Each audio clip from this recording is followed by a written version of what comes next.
Eu gosto sempre de contar um pouquinho da minha história, porque isso traz relevância para vocês, né? Vocês acabam se identificando um pouquinho, enfim. Porque quando vocês veem um professor já formado, falando, né? Puxa, ainda mais, né? Eu que, sinceramente, tenho didática para falar, né, os alunos que foram meus alunos sabem disso, sabem que eu falo de uma maneira clara, de uma maneira didática, onde os alunos entendem o que eu estou falando, né?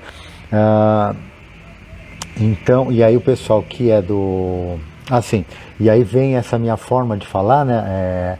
Fala, puxa, né? Será que um dia eu vou ser desse jeito? Como que eu faço para vencer minha timidez? Gente, a primeira vez que eu tive que falar para professor, vocês não têm ideia de como eu passei mal. Eu fui para o banheiro, de verdade, antes de ir para lá, né? Eu fui chamado mais ou menos em maio de 1999 para participar de um congresso de educadores em Santo André. Gente, eu já era formado há 3 anos, né? Nunca tinha falado para professores. Uma coisa é você falar para aluno, né? Para criança, para adolescente. Agora falar para adulto e formado ainda, gente, assim, eu fui preparando um curso, né? Com tanto medo, eu li tanto, peguei um monte de livro, pegava artigo, né? E passei 2 meses assim, suando, pensando, preocupado pra caramba, super sério. Falei, gente, e se eu chegar lá e aí eu falar durante 1 hora, porque era para falar por 3 horas, né? Eu nunca tinha feito isso na minha vida, né? Aí eu pensei assim, puxa, será que se eu chegar lá e falar 1 hora, né? E aí falta 2 horas, como é que faz? Eu fiquei tão preocupado, gente, que eu montei um material que dava para 6 horas. Quando deu lá o tempo, eu falei, gente, tinha muita coisa para falar ainda. E aí que eu fui perdendo medo, né? Mas aí já respondendo para uma das pessoas que estão aqui, que me fez uma pergunta na semana passada. Como vencer a insegurança? Não tem outro jeito se você não respirar fundo e colocar a cara para bater. Você não sabe o que vai acontecer, né? Então, se prepara, né?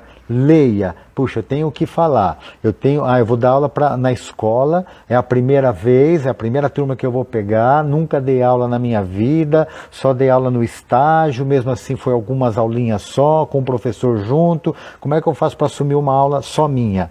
Se prepara. Faz um planejamento, prepare uma aula legal.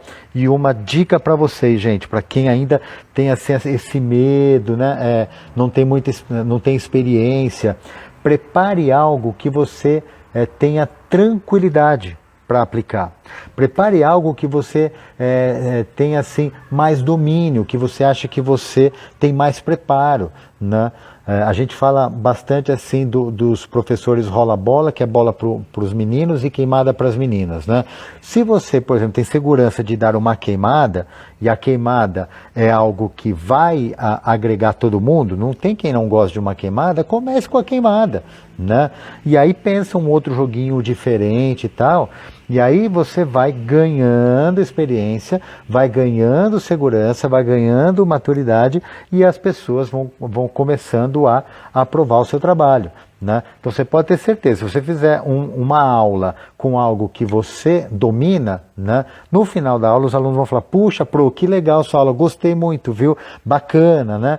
Então é assim, mas não tem jeito, né? Você está com insegurança, você vai ter que respirar fundo, você vai tremer nos primeiros dias, né, nas primeiras vezes, e aí depois você vai ganhando experiência. Todo mundo passa por isso? Todo mundo passa por isso. Não tem quem não fique nervoso numa primeira apresentação, enfim, né? Isso aconteceu comigo e acontece com todos vocês. Quem tem um pouco mais de experiência aqui, vai dizer que passou pela mesma coisa, né? O Rubens está falando aqui, né? E aí, parceiro, né? Eu lembro da minha primeira aula e foi justamente uma aula sua, Demer. E lá na escola, né, o Rubens, a escola não era fácil, né? Os alunos super críticos, e aliás, o tema de hoje, que é abordagens pedagógicas, o nosso colégio, lá onde eu trabalhava, formava alunos críticos, alunos que questionavam, eu estou olhando para o lado aqui porque eu estou olhando para o meu computador, tá? questionavam tudo, né? E às vezes até enchia um pouco, porque assim, mas por que isso, né?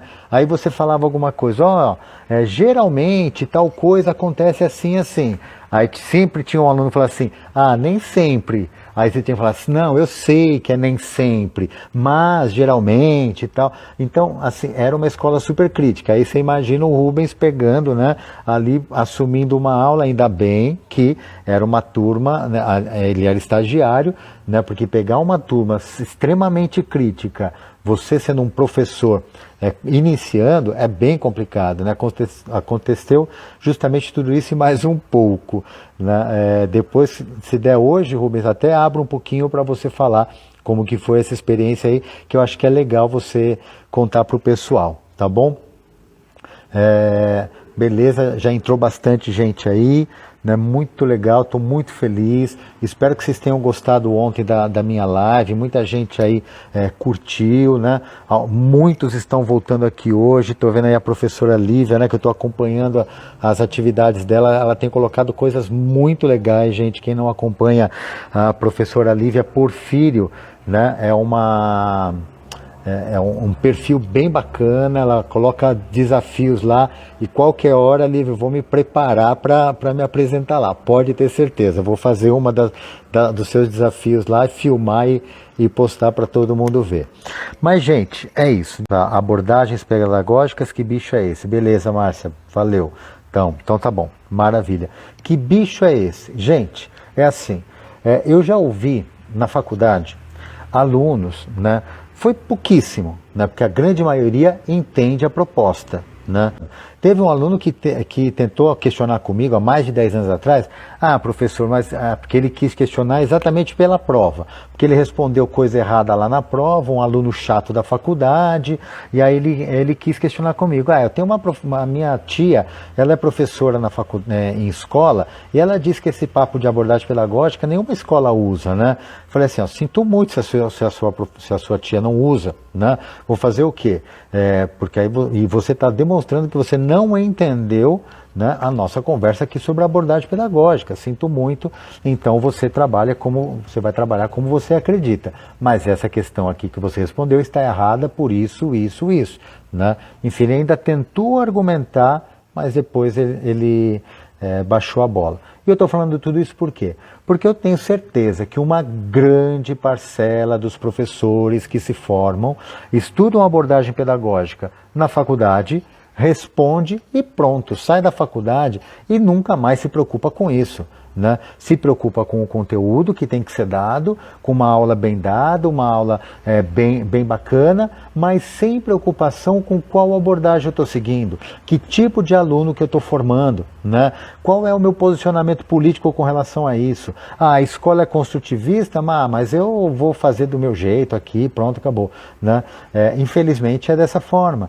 Então hoje eu espero imensamente que vocês, no final dessa aula de hoje, entendam perfeitamente, assim, pelo menos geralzão, que tipo de trabalho você mais acredita, né?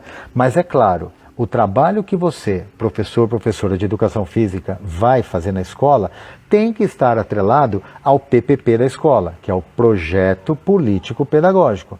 Nesse Projeto Político Pedagógico da escola, vai revelar que tipo de aluno vai formar ali. É um aluno mais tradicional, ou seja, é aquele que é conteudista, escola conteudista, passa conteúdo para o aluno estudar de monte para poder ir bem em vestibular. Então é uma escola que está focada num tipo de trabalho. Não, você trabalha numa escola que se diz construtivista. Então a educação física e todas as disciplinas têm que seguir uma linha construtivista, né? A escola é uma escola mais progressista, uma escola mais humanista. E aí a educação física, bem estruturada, tem que se adequar a isso, né? Os conteúdos, a estratégia de trabalho, né? Todo o seu material ali pedagógico vai ter que estar atrelado a esse tipo de trabalho que a escola utiliza, né? Para que você fale, o meu trabalho tem coerência porque eu vou nessa linha de abordagem, porque eu acredito nesse tipo de aluno sendo formado por mim, para que quando ele for preparado para a sociedade, quando se formar, ele tenha esses e esses requisitos, né? Então é nessa linha que eu vou, que a gente vai conduzir hoje. Então vamos lá.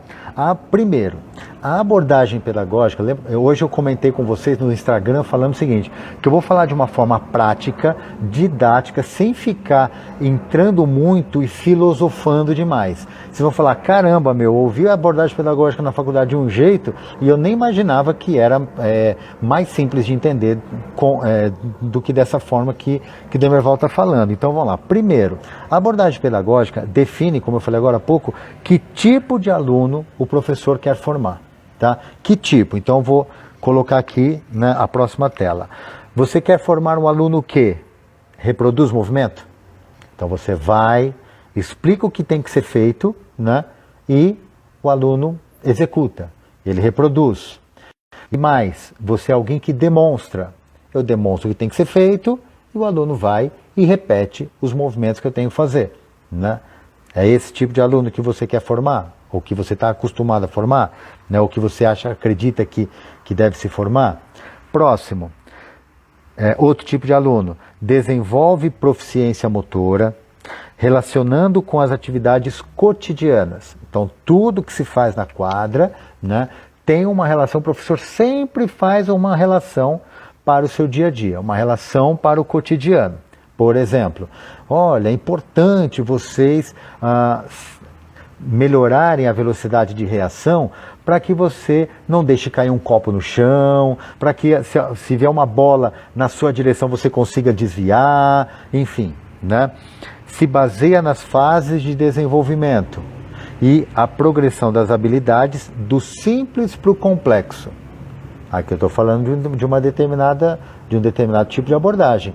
Acredita que se trabalha do simples para o complexo, tá? Beleza. Outro tipo de formação de aluno. Um aluno que se movimenta, interage afetivamente, pensa sobre o movimento. Trabalha na formação integral e aprendizagem pedagógica. E trabalha na consciência corporal, né?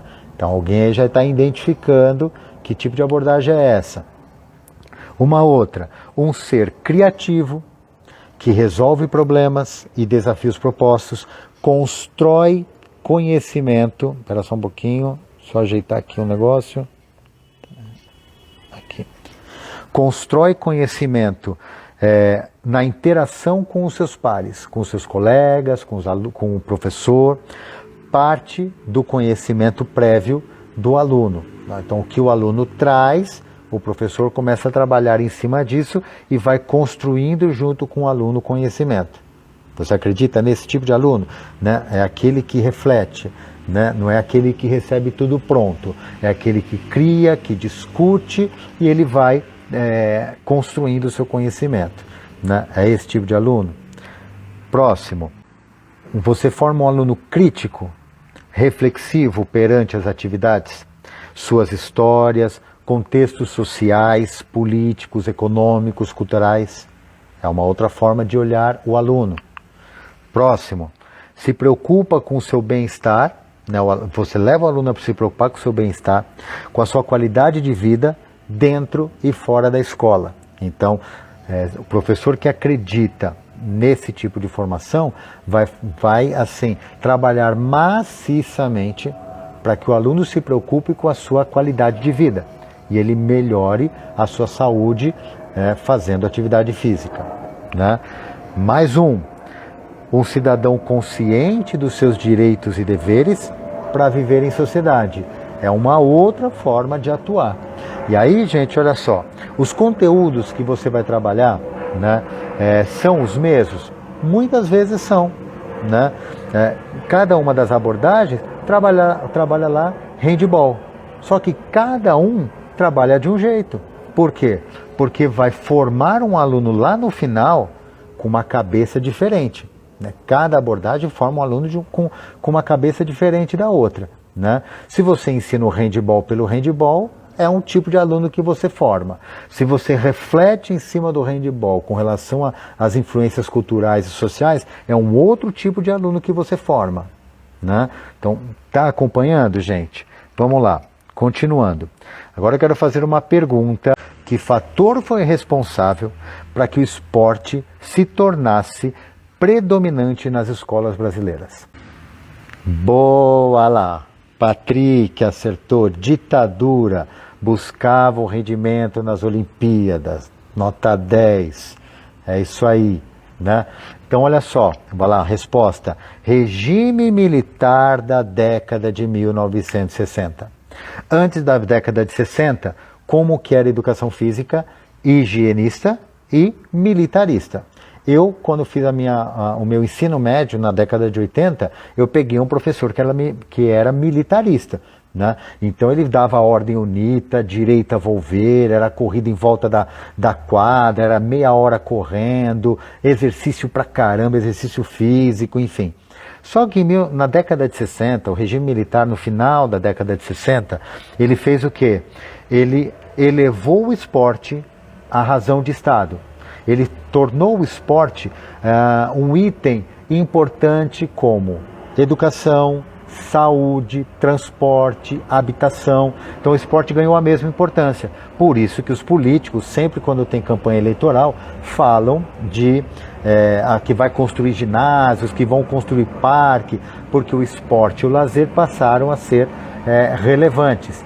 E eles vieram com uma ideia de que o Brasil precisa ser potência nas Olimpíadas e nas competições mundiais. Então, vamos introduzir o esporte na escola. Gente, estamos lutando há mais de 50 anos para tirar da cabeça do professor que educação física não é sinônimo de esporte. Esporte é uma das unidades temáticas. Provavelmente quem foi meu aluno aqui está até lembrando da minha aula que eu falo exatamente desse jeito, com essa ênfase, né? Gente, a BNCC fala de unidades temáticas. A Base Nacional Comum, ela traz lá as unidades temáticas que eu sou extremamente a favor, né? Eu achei assim fantástico a divisão que eles fizeram do esporte, que eu nunca tinha pensado. Esporte de quadra, esporte de invasão, esporte de precisão, esporte de marca. Nossa, muito bacana isso. Então, ao invés de você focar em um esporte apenas, você foca naquela categoria de esportes. Isso é bem bacana, tá? Mas vamos continuar lá.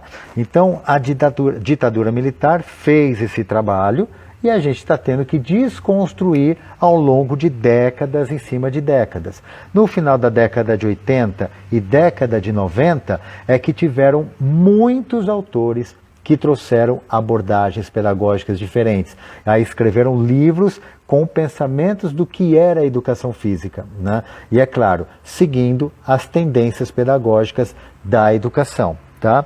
Beleza, então ó, quem está aí no Meet está vendo, eu gosto muito dessa tela aqui, que traz a seguinte divisão básica: tendências não críticas, tendências críticas e a única tendência pós-crítica. Nós vivemos hoje num mundo pós-moderno, acredito que todos saibam disso, né? Nós vivemos na modernidade até a década de 50, década de 60, e com a vinda da tecnologia, o mundo começou a ser alterado, né? Então nós vivemos hoje num mundo pós-modernista e numa visão de educação pós-estruturalista. Só que esse, gente, é um papo cabeça para uma outra live ou para um outro vídeo que eu vou montar para vocês, e que fala da abordagem cultural. O precursor que tem encabeçado essa linha cultural, nessa abordagem cultural, e que ele nem chama de abordagem, ele chama de currículo cultural, que ele faz uma distinção desse currículo cultural com as abordagens que nós estudamos, né? É o Marcos Garcia Neira, um doutor da USP, né? E se você colocar na internet, Marcos Garcia Neira, ele traz essa linha cultural numa visão pós-crítica. Só para fazer um comentário en passant aqui. Quando você fala de pós-crítico, significa que as verdades, não existe verdade absoluta, tudo é questionável. A ciência não é base para responder todas as coisas. Então, eles dizem que a ciência é importante, mas ela não é suficiente para responder às questões da realidade. Né? Que os conteúdos da educação, eles são questionáveis, eles são produção de discurso, eles não são verdades, né? Então, que o conhecimento ele é líquido, aí falando de Zygmunt Bauman, aí você fala das relações de poder do Michel Foucault, então tem muitos conhecimentos aí que é um papo cabeça para um outro momento, eu não vou entrar nisso, mas se vocês quiserem estudar um pouquinho mais, coloquem lá no YouTube Marcos Garcia Neira ou Currículo Cultural, rapidamente vai aparecer algo sobre isso, tá? Mas vamos lá falar das tendências não críticas. As tendências não críticas, para quem está só no Instagram aqui não está visualizando o meu PowerPoint, se quiser anota aí. Começa com a corrente higienista de 100 anos atrás e a corrente militarista de 100 anos atrás. Passa a régua, ninguém trabalha com isso mais hoje, graças a Deus, né? Faz muitos anos que o pessoal abandonou isso.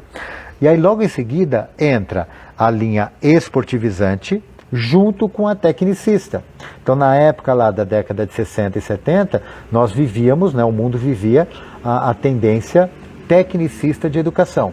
E a educação física entrou com a visão tecnicista, ou seja, técnica de movimento, e a linha esportivizante, por causa do que eu falei do regime militar, para que o Brasil fosse melhor nas Olimpíadas, em campeonatos internacionais, enfim. Né? Aí, pouco depois, década de 80, surgiu a linha desenvolvimentista. Junto com isso, a linha psicomotora, da psicomotricidade. Né? A linha desenvolvimentista, quem fala muito é o Gallagher, David Gallagher. Acredito que todo mundo aqui teve aula na faculdade falando sobre David Gallagher, na aula de crescimento e desenvolvimento humano, né? Na aula de aprendizagem e desenvolvimento motor. A psicomotora, aí você tem a linha construtivista, baseada nos estudos de Jean Piaget, né? E aí você tem a construtivista socio-interacionista, que é baseada nos estudos de Vygotsky, né? E a saúde renovada, que foi uma abordagem aí pensada em 1996. Tem gente aqui que é do Sul, que está aqui com a gente agora no Instagram, né? E ela surgiu em Curitiba.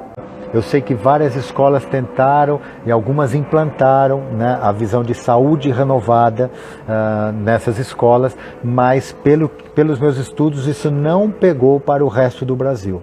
O que mais pegou para o resto do Brasil, né, são as tendências críticas. Tem a construtivista, que é clássica, já vamos falar sobre ela, né? Mas aí todas essas que eu falei até agora, gente, são tendências não críticas. Por que não críticas? Porque não leva o aluno a questionar a sociedade, não leva o aluno a questionar a política. Estão acompanhando isso, gente? Eu vou repetir. Tendência não crítica, né, é aquela que não leva o aluno a questionar a sociedade. Tá? Então são a corrente higienista, militarista, esportivizante, tecnicista, psicomotora, desenvolvimentista, construtivista e saúde renovada. Ok? Maravilha. O pessoal está aqui colocando, sim, faz sentido. A Renata falou, aluno passivo. Aí nem tanto, Renata, assim, o aluno passivo, ele vai acontecer mais ali na corrente higienista, militarista e esportivizante, onde ele tem que obedecer. Né? Passivo nesse sentido, né? Porque na verdade ele é super ativo na atividade física, mas ele não tem a atuação do refletir muito sobre o movimento. Isso acontece mais até a linha tecnicista, tá? Desse pensamento mais passivo. Da psicomotora para frente, aí já tem uma certa reflexão. Tá? O professor, muitas vezes, ele é mediador do conhecimento, principalmente na construtivista. O professor não vem com tudo pronto, né? Ele constrói com o aluno, porque ele quer fazer o quê? quer construir um aluno que pensa, ele quer formar um aluno que reflete sobre a sua prática, né, sobre o seu relacionamento com os colegas, principalmente a psicomotora, né, que forma um aluno mais integral, um aluno que tem na linha psicomotora, na linha afetiva, né, na linha cognitiva. Então, nessas linhas aqui já não são mais passivas, né, leva o aluno a refletir, fazer algumas relações com as atividades do meio, enfim, beleza, né? Mas até a saúde renovada é tudo tendência não crítica, beleza. Tem algum problema trabalhar em cima delas? Não, se você acredita que essa é a educação física de qualidade que vai formar um sujeito para a sociedade, né? O José Ângelo Barella, que entrou ontem, e quem acompanhou viu, né, que eu até me emocionei, chorei na frente das câmeras, porque foi emocionante demais, né, gente? Ele é desenvolvimentista na veia, né? Ele acredita que essa é a abordagem a mais adequada para se trabalhar em escola, né? Enfim. Segundo passo, então, as tendências críticas. Aí, gente, se você vai, puxa, eu acredito que eu tenho que ser muito mais do que fazer o aluno refletir apenas em cima da atividade. Eu quero que ele seja alguém crítico para a sociedade, alguém que reflita e veja o que acontece na política, na cultura, na economia, e veja a atividade física tendo dentro dessas relações. Aí, gente, você vai formar um outro tipo de aluno. Você vai formar um aluno mais crítico de sociedade, né? E aí é uma visão muito política. E aí você tem essas aqui, ó, anota aí. Então, tendências críticas agora, tá? Você tem a crítico-superadora, a crítica emancipatória, a sistêmica, parâmetros curriculares nacionais e base nacional comum curricular, ok? Parâmetros curriculares e base nacional são os documentos escritos aí, né, encomendados pelo governo, tá? E lembrando mais uma vez, não são lei. O que é lei é a LDB, Lei de Diretriz e Base da Educação Nacional. É isso que rege a educação no Brasil e nenhuma escola no Brasil pode ir contra o que está na lei. Por exemplo, a educação física se tornou um componente curricular. Ela tem a mesma importância de qualquer outra disciplina. Portanto, não pode ser retirada do currículo. Tá? Nenhuma escola pode pensar, putz, eu não quero educação física na minha escola, vou tirar. Não tem esse direito, porque a lei garante que a educação física, nem que seja uma aula por semana, mas tem que ter, é obrigatório. Tem que ter 200 dias letivos. Nenhuma escola pode falar, vou dar 180 só, vou dar 190. Não pode tirar nenhum dia letivo. Então, isso é lei. Agora, base nacional e parâmetros curriculares são, o próprio nome já diz, parâmetros. É para você seguir por ali, mas aí você constrói o seu conteúdo, você constrói a sua linha de trabalho. Base nacional é uma base, mas tem a parte diversificada das escolas, né? Beleza, aí o Danilo está falando aqui, tem escolas com mais de um tipo de abordagem? Como você vê isso? Danilo, eu não conheço, né, escolas que apresentam mais do que uma abordagem, tá? Mas o que eu vejo é o seguinte, e eu acho, sinceramente, depois de tantos anos de estudo, antigamente eu era muito radical. Eu dizia assim, as escolas têm que ter uma abordagem, do início ao fim. Hoje eu já questiono isso. Por quê? Eu acredito muito que nas fases iniciais de trabalho, educação infantil e fundamental 1, tá? Assim, é muito voltado para a linha psicomotora e para a linha desenvolvimentista. Eu acredito muito que vai mais para essa linha. E depois, né, os professores que acreditam numa linha mais crítica, né, você começa a introduzir discussões mais apropriadas a partir de 11 anos de idade, que é o que a gente fazia no colégio onde a gente trabalhava, tá? A própria escola que a Beatriz e alguns professores que estão aqui com a gente fizeram estágio, né, que trabalha na linha psicomotora, vocês podem até escrever assim, aí se eu não estou falando a verdade. Depois de uma certa fase, deixa a psicomotricidade para trabalhar a crítico-superadora. né? E essa escola em particular, né, que eu estou falando aqui, que alguns professores aqui já estão identificando porque fizeram estágio nela, estão tentando introduzir a linha cultural, né, o currículo cultural do Marcos Garcia Neira, né? Enfim, então, não sei se eu te respondi, Danilo, né? Então, quer dizer, você trabalha na educação física, trabalha nessa linha mais de formação física básica, de uma formação geral em habilidades motoras e capacidades físicas, para depois você introduzir mais reflexões elaboradas com relação à sociedade, com relação à cultura, à política, enfim. Mas isso não impede de você fazer já um aluno reflexivo logo nos anos iniciais, tá? Reflexivo com relação às atividades. Beleza. Aí hoje teve um professor que me mandou uma mensagem no Instagram me perguntando o seguinte: qual é a abordagem que eu utilizo, né? Já há muitos anos, gente, eu utilizo a abordagem sistêmica, tá? A abordagem sistêmica junto com parâmetros curriculares e agora, né, a Base Nacional Comum Curricular.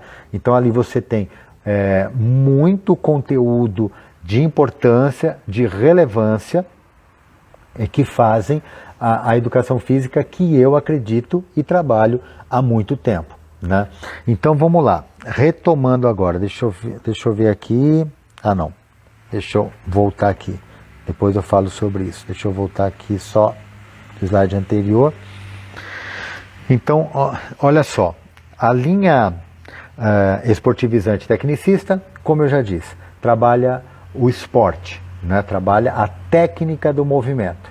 Tem muitas escolas que acreditam nisso, principalmente as escolas que são mais tradicionais, e a educação física é exigida que vá bem nos campeonatos escolares, regionais, enfim, né? Nossa, já são 15 para as 10, eu tenho que encerrar até as 10 aqui, deixa eu correr um pouquinho aqui. Beleza. A psicomotora, gente, eu já falei agora há pouco, né? Então você vai fazer com que o aluno reflita sobre a atividade, segue as fases de desenvolvimento da criança, mas trabalha numa consciência corporal, trabalha a questão da afetividade, do desenvolvimento integral do aluno, físico-motor, cognitivo, socioafetivo, enfim, né? Só que a psicomotora, a preocupação forte da psicomotricidade é formar um aluno para alfabetização, para aprender dentro da sala de aula, entende? Então foi uma abordagem criada lá e pensada principalmente na década de 90 para a educação física, para ter uma relevância na escola e ajudar na alfabetização. Tá?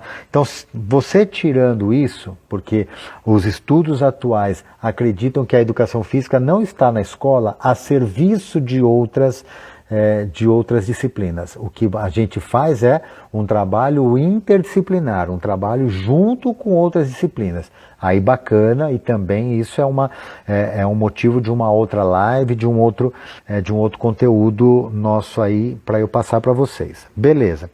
A desenvolvimentista, como eu já disse agora há pouco, acredita nas fases de desenvolvimento da criança e acredita que todo conhecimento parte do simples para o complexo, ok? Só que aí as abordagens críticas questionam isso. O que é simples? O que é complexo? O que é simples para mim pode não ser simples para você que está me ouvindo.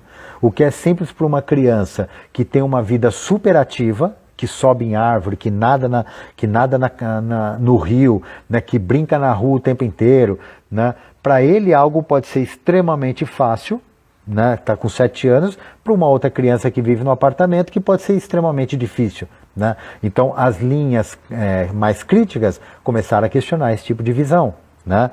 Enfim, a linha construtivista, ela faz o que, gente? Constrói o conhecimento junto com o aluno. O professor não dá nada pronto, né? Ele vem e joga a situação problema. Aí os alunos discutem entre eles, os alunos questionam, e aí eles constroem o conhecimento. E aí cada um vai construir a atividade de acordo com aquilo que eles pensaram, que eles criaram. E vai estar errado? Não. Cada grupo vai criar algo diferente, pensando naquele desafio que o professor propôs. O professor construtivista, o que ele faria, gente? Ele daria cone, daria bambolê e faria, gente, eu quero que vocês criem uma atividade competitiva que tenha que correr, tenha que usar cone e tenha que usar bambolê. Vocês concordam que se você dividir a turma em vários grupinhos de 5, cada grupinho vai pensar uma coisa diferente, né? Então você amplia a visão do aluno. Isso é bem legal. Ao invés do professor chegar com tudo pronto, né, você faz com que os alunos construam. E claro, né, gente, a aula fica muito mais dinâmica. O aluno, você amplia a visão para que ele não faça apenas o que o professor manda, né? Você vai criar um aluno super criativo para o seu dia a dia, né? Só que a linha construtivista tem um problema do tempo de aula que nós temos, né? O tempo de aula nosso, ele é reduzido. E eu já vou dar alguns exemplos de como você trabalharia o handball em cada tipo de abordagem pedagógica. Eu tenho que começar a correr aqui por causa do horário. Então vamos lá. Então a construtivista faz isso. O professor parte do conhecimento que a criança tem, cultural, né? Então do tipo, vai brincar de amarelinha. Que amarelinhas vocês conhecem? Vocês conhecem a amarelinha? Né? Beleza, então vamos lá, traz a amarelinha aqui. Qual é a amarelinha que você conhece? Eles vão desenhar, vão brincar e tal. E depois você vai construindo outros tipos de amarelinha e você também vai trazendo outros tipos de amarelinha para ampliar o conhecimento deles. Gente, isso significa que se você for de outra abordagem, você não pode usar essa estratégia? Claro que não. Né? Se você em determinados... Vamos supor que você seja um professor mais da linha crítica, tá bom? E que você pense sempre refletindo com relação à sociedade, refletindo com relação à política, cultura, economia. Você pode partir do que o aluno conhece e aí depois construir junto com eles e aí, a partir daí, trazer uma reflexão com relação à sociedade. Por que não? Mas isso significa que você é um construtivista? Não. Você está simplesmente usando uma estratégia construtivista, né, para chegar naquilo que você quer, que é o aluno refletir sobre a sociedade. Tá? Beleza. A saúde renovada trabalha com muita atividade física, com muito condicionamento físico, e ela é uma abordagem atualizada da corrente higienista. Beleza, até aí tranquilo.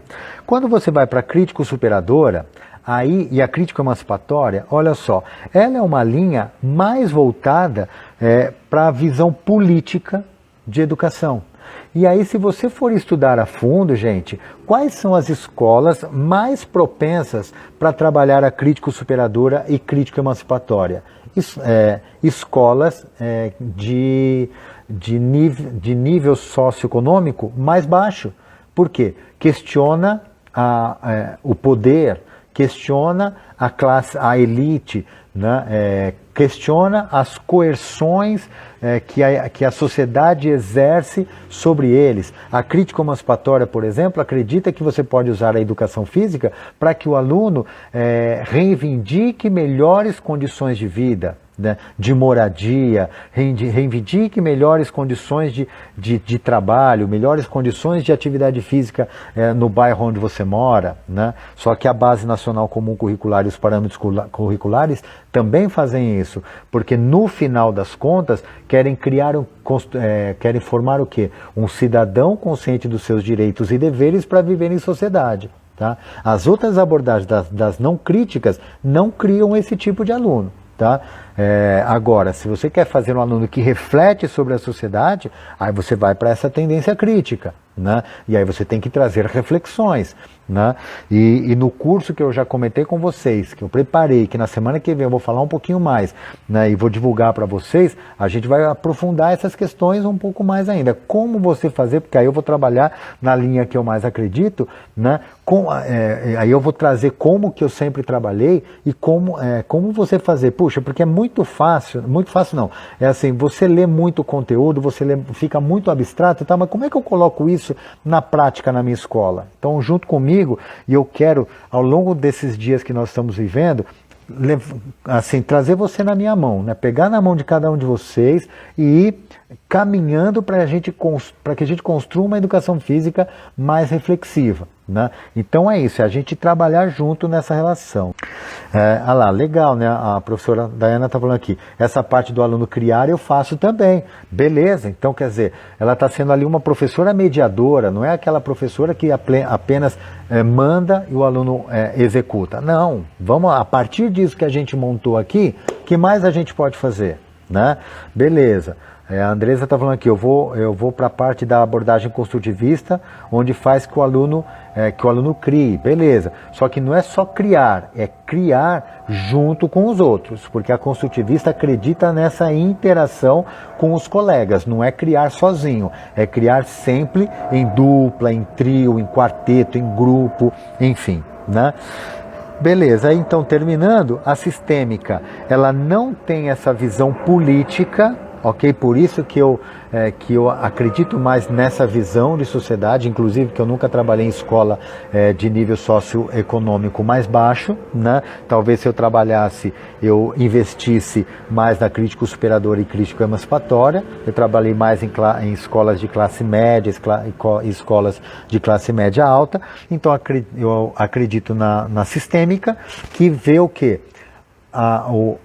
A atividade física influenciando a sociedade e a sociedade influenciando a atividade física. Né? E junto com isso, parâmetros curriculares e base nacional, porque vai criar um sujeito para viver em sociedade. Handball, vamos lá? Pensando em ensino fundamental 2, você vai trabalhar o handball no 6º ano. Tá? A esportivizante, ou a tecnicista, vai fazer o quê?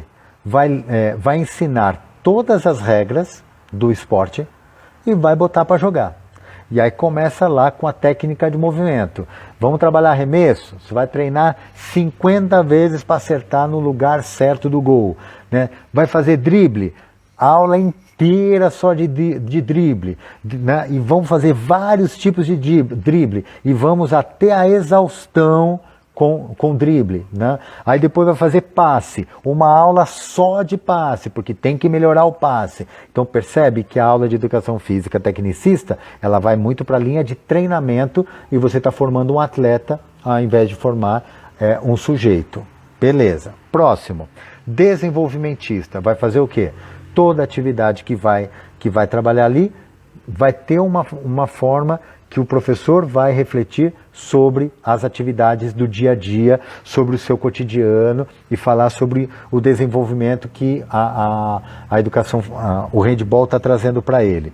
A construtivista, gente, é assim, uma vez eu tentei trabalhar o handball, porque eu trabalhava numa escola em São Bernardo, quem já ouviu alguns vídeos meus sabe que eu trabalhei alguns anos lá, o meu início de carreira foi lá. A escola se dizia construtivista, mas a maioria dos professores trabalhavam de forma tradicional. Mas eu tentei introduzir, principalmente para o Fundamental 1, eu conseguia bastante trabalhar na linha construtivista, né?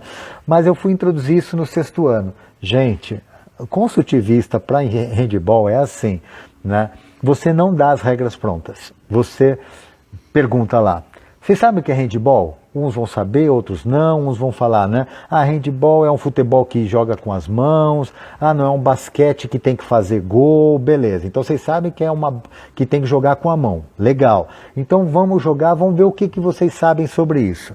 Aí no determinado momento lá, um aluno começou a andar com a bola, né? Aí teve gente que começou a questionar, professor, mas assim não dá para jogar, porque aí ele está andando com a bola, como é que a gente faz? Não pode diminuir isso? Eu falei, pode, o que vocês querem fazer? Né? Querem colocar uma restrição? Só pode dar 5 passos, tá bom, então vamos lá, 5 passos, a partir de agora não pode dar mais do que 5 passos. E todo mundo sabe aqui que são 3 passos, né? Aí depois de um determinado momento, tinha aluno que começava a ter passo largo, e aí a quadra não era muito grande, né, ele pegava a bola, com 5 passos ele já estava quase do outro lado da quadra, e começaram a questionar de novo. Aí a gente para o lance, vamos lá gente, então vamos questionar. Querem diminuir as passadas? Ah, professor, vamos fazer então 3 passos só. Legal, gente, então a partir de agora vocês estão sabendo que o handball são 3 passos que você pode dar com a bola na mão. Gente, vocês conseguem imaginar o tempo que a gente leva numa linha construtivista para ensinar as coisas? Porque você está construindo o pensamento e você não vem com tudo pronto, você vem mediando as questões, né? Aí teve um momento lá que um aluno pegou a bola e começou assim, né? Não sabia para quem passava e o cara ficou um tempão com a bola na mão. Aí questionaram de novo. Gente, professor, acho que a gente tem que colocar um limite também da quantidade de tempo que vai ficar com a bola na mão. Legal, quanto tempo que vocês acham que tem que colocar? Aí um aluno falou assim, acho que 10 segundos tá bom. Aí eu falei, 10 segundos? Né? Vamos lá, conta 10 segundos aí. Eu vou contar aqui no meu relógio, a gente contou. Falei assim, será que não é muito tempo? Professor, é verdade, é tempo demais, vamos diminuir para 5. Beleza, e depois de um tempo eles viram que 5 minutos também era muito, até chegar nos 3. Gente, pelo amor de Deus, até você ensinar tudo, né, leva muito tempo. Então, eu já conheci escolas que eram radicalmente construtivistas. Ou seja, uma visão super criativa de aluno. Porém, quando se compara o conteúdo dos alunos em todas as disciplinas com outras escolas, vocês concordam que o conteúdo é muito abaixo das outras escolas?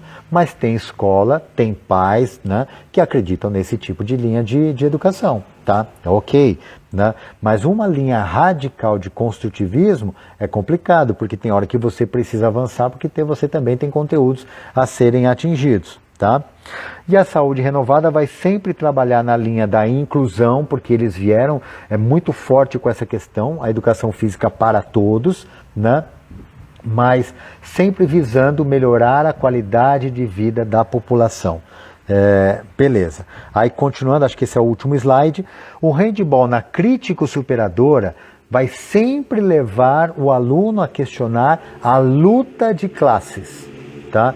O proletário contra o burguês, né? O pobre contra o rico, aquele que não tem contra aquele que tem, sempre fazendo essa visão de política. A crítica emancipatória vai por essa linha também e está muito ligada nos conhecimentos de Paulo Freire. E aí ela vai fazer o quê? Trazer uma emancipação do aluno. E quem que é o precursor, né, dessa visão? Também do Sul, que é o Helenor Kunz, que ele trouxe essa linha crítica emancipatória. E aí eu li uma vez um artigo há muitos anos atrás, na minha pós-graduação, e ele traz uma visão assim, você vai trabalhar o futebol na escola, né? Então olha só, vamos ver cada personagem do jogo de futebol relacionando com a sociedade. É uma coisa doida, gente, né? Então o juiz é aquele político que manda na sociedade, é aquele que decide o que pode ou é aquilo que não pode, é aquele que detém o poder, né? Então relaciona com os políticos que detêm o poder, enfim. Os times que são com menos poder aquisitivo, que sempre perdem nos campeonatos, eles se relacionam com o proletariado, com aquele que sempre perde, com aquele que nunca tem condições de avançar, né? E que tem que ser questionado. Enfim, vai sempre trazendo essa encenação. Eles usam até essa palavra, encenação. O que se aprende na escola, né, vai fazer essa encenação da parte política de sociedade. Já a sistêmica, como eu falei, né, vai olhar o handball mais por um viés social, parâmetros curriculares e base nacional, também por mais esse viés criticando a sociedade, né? Perdão, tendo um olhar crítico de sociedade, olhar crítico da economia, da política, enfim, mas sem ter essa pretensão de questionar a sociedade para reivindicar os meus direitos, porque eu tenho que subverter essa sociedade, porque nós temos que lutar contra as relações de poder. Não é tanto nesse sentido, mas é assim, não se deixar levar e ter um posicionamento crítico para não ser passado para trás em algumas situações, enfim, né? Então, gente, por favor, escreva para mim aqui agora, para a gente ir encerrando, já são 10:02, meu Deus do céu, espero que ninguém suba aqui. Escreva aqui para mim, por favor, o que é que mais fez sentido para você na nossa aula de hoje. O que é que mais te tocou? O que é que mais foi mais forte para você na live de hoje? Já estou vendo aqui também, quem estiver escrevendo no chat aqui, eu já estou vendo também. Ah, o Nicolas tinha acertado, hein? Ditadura militar, isso aí. Vamos lá, gente, escreve para mim aí, por favor. O que é que mais fez sentido? O que é que você aprendeu hoje? O que é que foi mais forte, mais significativo?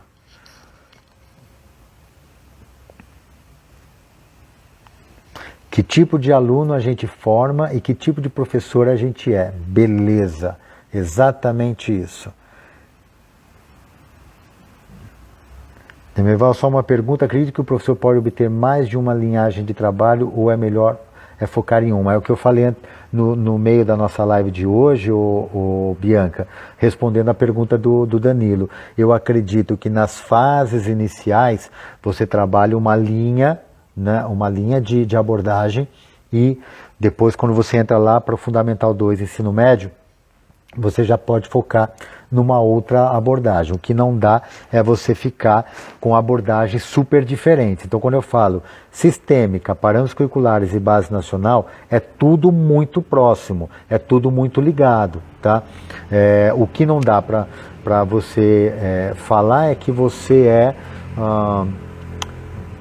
por exemplo, que você é no Fundamental 2, você é desenvolvimentista e ao mesmo tempo crítico superadora. Não dá para você fazer isso. Não é você dizer que é de uma abordagem não crítica junto com uma abordagem crítica. As duas coisas não condizem, né? Então dá para você ter aí umas duas abordagens até, mas que elas se conversam, que elas se falam, que elas têm alguma proximidade, tá? Deixa eu ver o que mais. A Márcia está falando, identificar os tipos de abordagem. Andresa, as diferenças entre cada abordagem também, como podemos usar cada uma dependendo de cada classe. Exatamente isso. Fica uma pergunta para a classe mais baixa. Qual abordagem seria adequada no seu ponto de vista? É o que eu falei agora há pouco. A crítica emancipatória e a crítica superadora, né? Porque aí vai fazer realmente questionar para que ele não aceite, né, a condição de vida, que muitas vezes é uma condição de vida super precária, né? Então nós temos que trazer essa consciência para o aluno, né? A professora Dayana falando, a abordagem escolhida tem que fazer sentido na prática também, não ficar só na teoria. Perfeito, né? Isso no nosso curso a gente vai aprofundar isso de uma forma bem mais legal. Demer, é totalmente diferente ouvir essa abordagem na faculdade e ouvir depois de formado, é outra visão. Danilo, você falou exatamente o que eu ia falar em seguida aqui, que eu comecei a falar no início da live e aí acabei me perdendo. Assim, uma coisa que eu estou super empolgado, porque uma coisa é você dar aula para o aluno que está ouvindo, pensando que ele tem que decorar e prestar atenção naquilo para responder na prova. Outra coisa é você falar para professor que já trabalha, né, e já tem uma outra reflexão, né? Ele não está ali preocupado se vai ter prova, se vai ter nota, se ele tem que passar, se ele tem que ir bem em alguma atividade, em algo que você está passando. Não, porque quem está aqui comigo quer o quê? Agregar conhecimento, né? Que é o quê? Fazer a sua educação física ter sentido. Nossa, aí eu estou me sentindo realizado de verdade, é como se eu estivesse dando aula numa pós-graduação. Por isso que essa nossa troca de informações aqui vai ser importantíssima, né? Enfim, e aí o Danilo falando, fica mais fácil associar hoje após ter tido algumas experiências. Exatamente isso, né? Porque essa era a minha linha de reflexão logo no meu início de carreira, né? Eu comecei em 96 a trabalhar em escola, me formei em 95, né? E as abordagens ainda estavam sendo formadas, ainda estavam sendo criadas. Então, a minha faculdade pouco se falou sobre abordagem pedagógica, porque a década de 90 é que foi o forte falando sobre isso, né? Muito bom, gente. Muito obrigado aí pelo que vocês colocaram. Segunda a gente volta. Aí a gente vai focar mais para Ensino Fundamental 2, porque o curso que eu vou oferecer, né, na semana que vem para vocês, que eu vou divulgar melhor depois, né, ele vai estar focado primeiramente para Ensino Fundamental 2. Gente, muito obrigado por hoje. Fiquei muito feliz com a aula de hoje. Espero imensamente que vocês tenham absorvido tudo que a gente falou. E, claro, se tiverem dúvidas, manda lá no inbox para mim, que eu vou responder com todo prazer para vocês. E a gente vai trocando essas experiências aí que vão ser fantásticas, viu? Um grande abraço para vocês, boa noite e um bom fim de semana. Valeu, gente!